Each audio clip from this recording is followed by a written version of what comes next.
Salut tout le monde, j'espère que vous allez bien. Aujourd'hui je vous retrouve dans une nouvelle vidéo assez spéciale sur ma chaîne et c'est mon premier épisode de ma série de vidéos d'Halloween. J'espère que vous allez aimer. Are you scared, little goblin?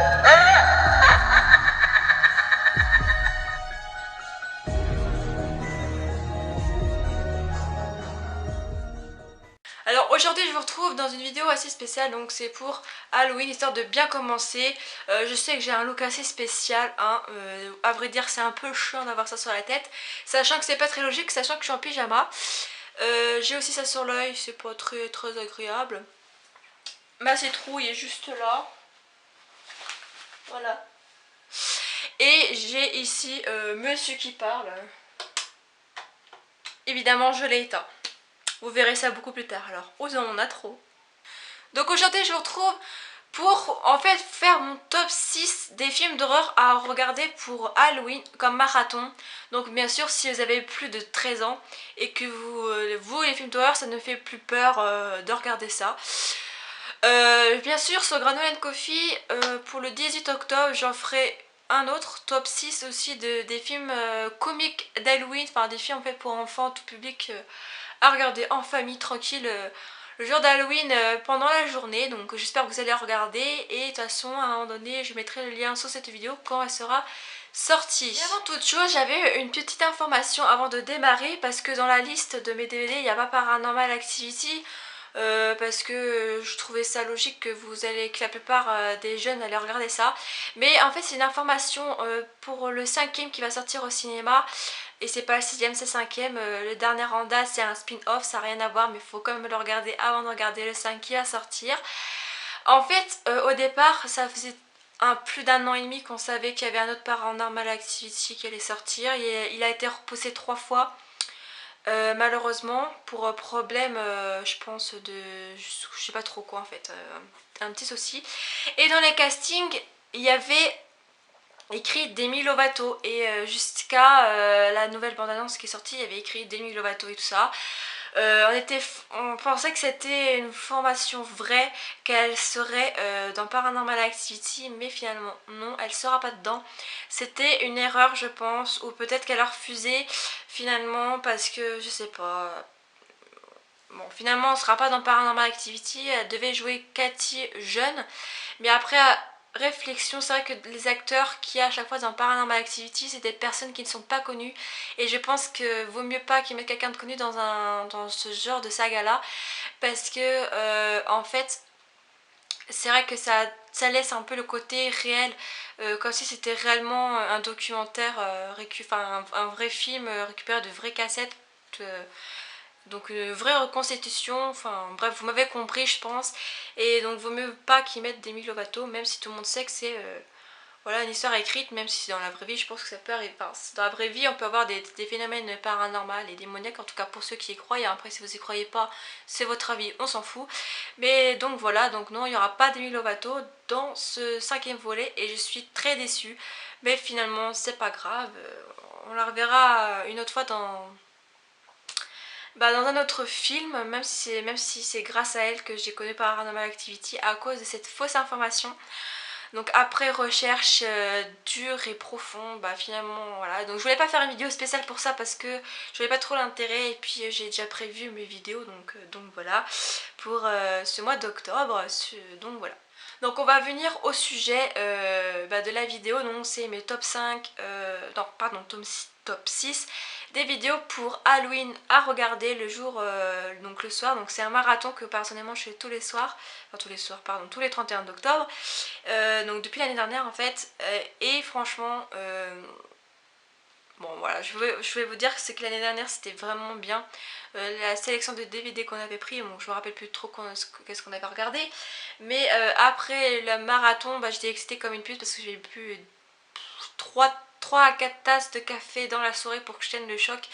J'ai eu du mal à m'endormir avant 6h du matin, donc vers 5h du matin le marathon était terminé et j'ai mis... Non, à 5h30 du matin le marathon s'est terminé et j'ai mis une demi-heure à m'endormir.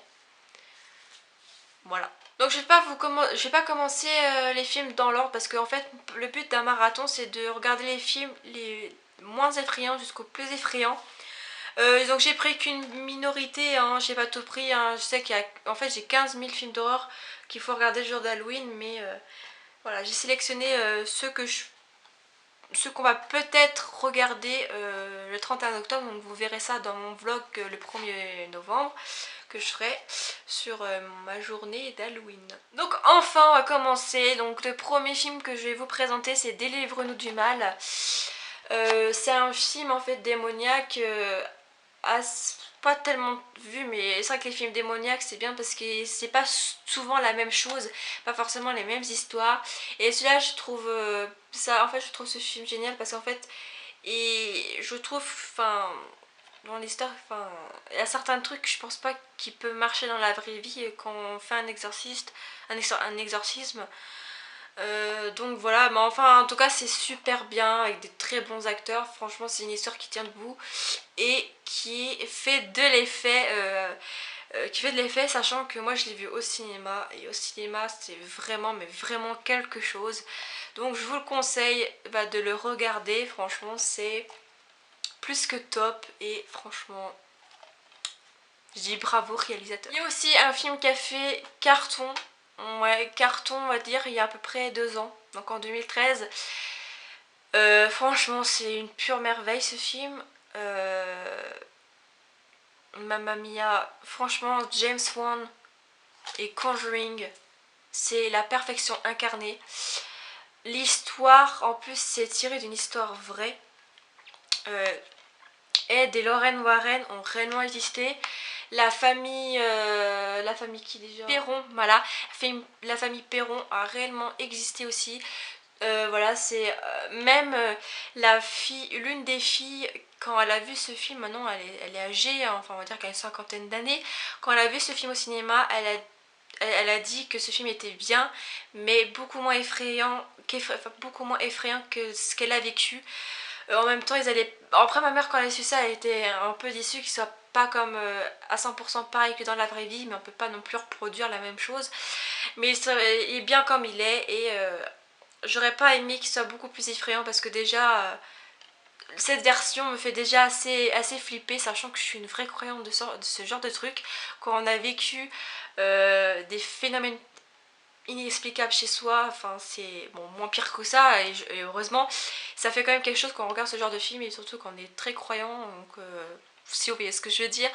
Voilà, moi ces films c'est l'une de mes plus grandes peurs et tout ce qui est démoniaque me suis toujours dit jamais je la regarderai et maintenant je les adore, j'aime bien me faire peur et enfin genre de trucs j'aime bien en fait de les regarder finalement, comme quoi faut jamais dire jamais.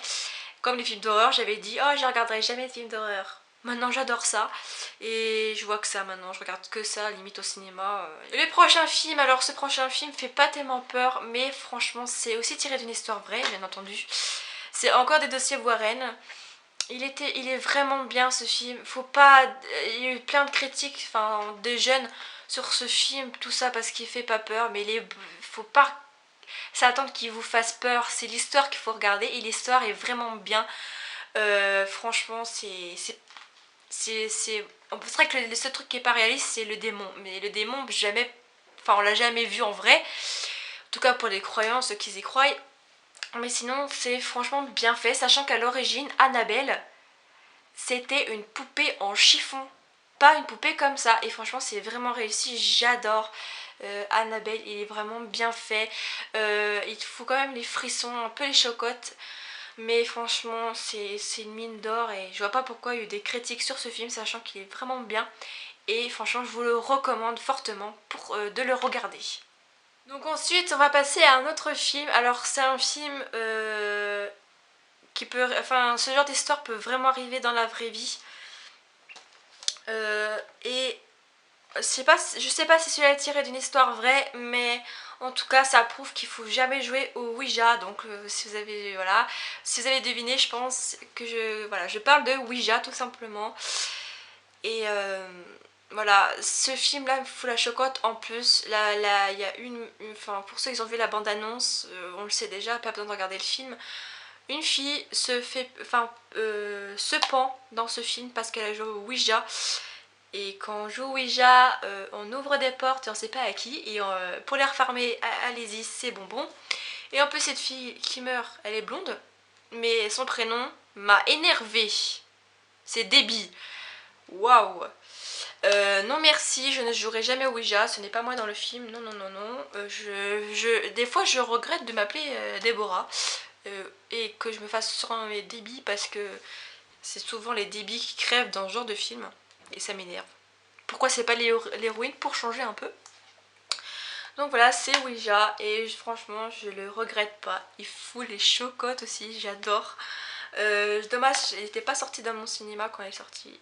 Parce que j'étais trop dégoûtée en fait quand il n'est pas sorti dans mon cinoche. Mais voilà, Ouija c'est un film que je vous recommande. Et en plus c'est par le producteur de Massacre à la tronçonneuse et par le producteur de Insidious. Et Insidious, pour ceux qui connaissent, c'est de la bombe aussi. Un film à regarder pour Halloween. Mais par contre, ce qui m'énerve, c'est qu'aux États-Unis, la table de Ouija est vendue sur le marché. Et franchement, c'est comme jeu de société et ça m'énerve parce que c'est un jeu dangereux. Pour ceux qui croient pas, enfin bien sûr on n'ouvre pas des portes du premier coup, mais il y a à un moment donné, quand tu joues, tu peux ouvrir que des portes. Et personnellement, moi, on me dit, tiens, des billets pour Halloween, si on faisait du spiritisme. Du spiritisme. Attends, finalement, j'ai un rendez-vous. Donc, voilà, j'ai quelque chose de prévu. Donc, au revoir. Je ne joue pas au spiritisme. Bye bye. Même pour y jouer comme ça, pour rigoler, pour faire un court métrage, pour Halloween, faut pas. Enfin, moi j'aurais trop peur personnellement. Non, moi je touche pas à ce genre de truc. Et vaut mieux pas. Donc l'avant-dernier film que je vais vous présenter, alors c'est un film où je suis fière d'être française, franchement. Ou pas. Mais c'est un film où je suis fière d'être Potterhead aussi. Nicolas Flamel et tout ça, Paris, mort. Je sais pas si vous avez deviné de quoi je parle. Catacombe. Oh, attendez, Catacombe quoi. Mais j'adore ce film, trop bien réalisé. En plus je l'ai mis à l'envers, pardon. Voilà, Catacombe. Franchement bien réalisé, j'adore ce film. Et les effets spéciaux aussi. Ça fait quand même flipper. Pas au point de ça fait ouais, flipper. C'est un décor magique comme c'est écrit derrière. Un grand mausolée de l'épouvante infernale. Voilà, franchement, quand tu regardes ce film là, tu dis finalement je veux pas aller aux catacombes. Te dit, vous dit surtout à la classe, oh demain on va faire une visite dans les catacombes avant les vacances d'Halloween. Là tu te dis à la prof, ah bon? Oh, madame, ce jour-là je serai malade. J'aurai une gastro-entérite. Non. Catacombe, c'est bien, mais après, faut pas non. Enfin, c'est quand tu le regardes, t'as peur après visiter les catacombes, quoi. Faut juste pas jouer aux explorateurs comme les gens dans le film. Et puis voilà, c'est tout. Et enfin, on va passer au tout dernier film. Alors, c'est mon film préféré, c'est mon chouchou. C'est... J'adore le regarder, je l'ai regardé je ne sais combien de fois. C'est un film à regarder en dernier lieu avant d'aller se coucher. Moi qui adore les films de vampires pas réalistes du tout, enfin qui peut pas être dans la... Quand je dis pas réaliste, c'est-à-dire qu'il peut pas être reproduit dans la vraie vie. C'est un film avec mon acteur en plus favori. Voilà, oui, j'ai remplacé DiCaprio pour ceux qui sont des amis à moi depuis longue date. Et voilà, c'est 30 jours de nuit avec Josh Hartnett. Alors, je crois que non, je n'en ai pas encore parlé de ce film là sur ma chaîne, je crois pas. Mais c'est des histoires, en fait, 30 jours de nuit, c'est qu'en Alaska, pour ceux qui ne savent pas, en hiver, il y a un mois où ils sont plongés dans le nord complet. Il n'y a pas de soleil, en fait, pendant un mois, et ça, c'est la vérité. C'est pour ça qu'ils se sont inspirés de ça pour faire ce film. Donc en Alaska, en fait, pour ceux qui ne savent pas, l'Alaska ça fait partie des États-Unis, même si c'est pas en États-Unis, c'est je crois au-dessus du Canada. Je sais plus trop où c'est, mais voilà, mais c'est un pays qui fait partie des États-Unis pour ceux qui savent pas. Et donc voilà, comme je vous l'ai dit, ils se sont inspirés du phénomène de ne pas voir le soleil pendant un mois pour faire ce film. Donc pendant en fait un mois, il y a des vampires très chelous. Et tout ça, enfin, qui viennent en fait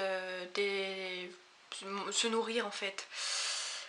Et c'est très dégueulasse. Enfin, je vous dis pas trop le truc parce que je tiens pas à vous traumatiser, mais c'est un film à voir. C'est un film parfait pour les jeunes qui adorent les films gore et qui fassent peur, qui fassent vraiment de l'effet. Donc ça, c'est vraiment recommandé. C'est mon film préféré et j'ai hâte de le revoir pour Halloween. Et ça me dérange pas de le voir avant le marathon parce que c'est une mine d'or. Je pourrais le regarder tous les jours si je pouvais. Hein. Donc j'espère que cette vidéo vous aura plu, que les films que je vous ai proposés, vous avez trouvé ça génial. Malheureusement je pourrais pas vous faire une deuxième partie pour avoir d'autres choix parce que j'ai vraiment des vidéos très prévues. J'ai un DIY prévu pour le 24 octobre, j'ai un make-up prévu, j'ai un vlog prévu et j'ai un tag de prévu. Donc qui dit tag, qui dit Elise tu seras taguée. Donc voilà, donc j'espère que cette vidéo vous aura plu. N'hésitez pas à vous abonner sur Granola Coffee pour voir les films que je vais vous présenter pour les films familiales d'Halloween. Donc il ne sera pas d'horreur mais il sera plutôt assez sympa à regarder. Donc voilà, donc tous les liens seront en barre d'infos ou me rejoindre c'est en barre d'infos comme d'habitude. Et je vous retrouve la semaine prochaine pour un tag. Et j'espère que ça vous plaira. Donc je vous fais d'énormes bisous et je vous dis à très bientôt.